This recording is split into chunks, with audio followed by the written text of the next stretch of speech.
Hey guys, how's it going? All right, so you're gonna have to forgive what looks to be a mess behind me. I'm actually in my garage. This is my former workbench where I used to do all sorts of woodworking projects.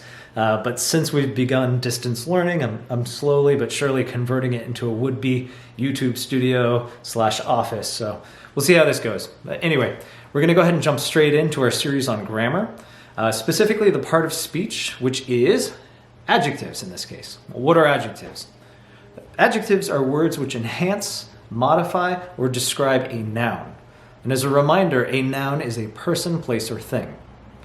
Now, adjectives really help to excite your sentence or sentences. They make your writing much more interesting, and it helps to, how should I say, add a little bit of flavor to what it is you're trying to say, whether it's written or whether it's spoken.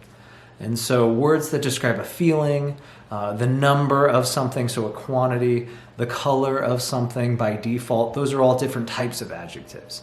So for example, a simple sentence without any adjectives is my cat. Pretty boring, right? Now, what could I say to enhance or describe the noun, which in this case is the cat because it's a thing, to make it a little bit more interesting?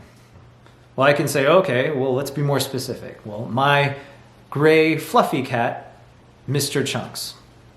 Well, now I've added gray as a color, which again by default is an adjective. It's describing that noun, and fluffy, which again is describing the noun, which in this case is the cat, Mr. Chunks.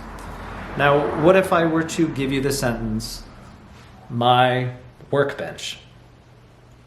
Not much of a sentence. Well, looking back there, I can definitely throw in some adjectives to further enhance or describe what I'm looking at. So, my cluttered and semi-organized workbench, right? So cluttered kind of describes the condition of this particular workbench, and semi-organized tells you that it's not quite as organized as I would like it to be. So even if you weren't able to see it, if you were to hear the sentence using those adjectives, it helps to paint a little bit of a more clear picture of what I'm seeing that perhaps you may not be able to see if I'm just reading the sentence on paper without access to video like you have in this moment. So anyway, so what's the point? Why are we learning about adjectives? Why are we learning about grammar in general? Think of it this way.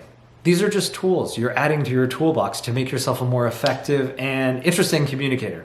All right. The whole idea is to make you more concise, more clear, and also more of a presenter, because whether you're speaking or whether you're writing, those are forms of presenting your ideas to someone else or to an audience, to a reader or to someone listening.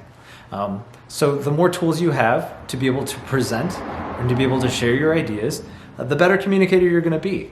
So I really encourage you to think about using adjectives and, of course, other forms of grammar and other forms of parts of speech in your sentences moving forward, just to make them a little less dull and to, maybe energize what it is you're trying to say. Because again, the better communicator you are, the stronger your message is able to get across. All right. Anyway, I hope you guys have a great day. We're going to continue our series on grammar. Tomorrow, I'm going to hit you up with a video on verbs, because I would like to do every part of speech and also different rules. We're going to start talking about more specific rules to the language that we speak, which in this case is English, because English is loaded with rules, and the more rules you know, how should I say, the better you're writing overall, and actually the better you're speaking overall. So I'll leave it at that. I hope you guys have a great day. Until the next one, we will be in touch. Bye.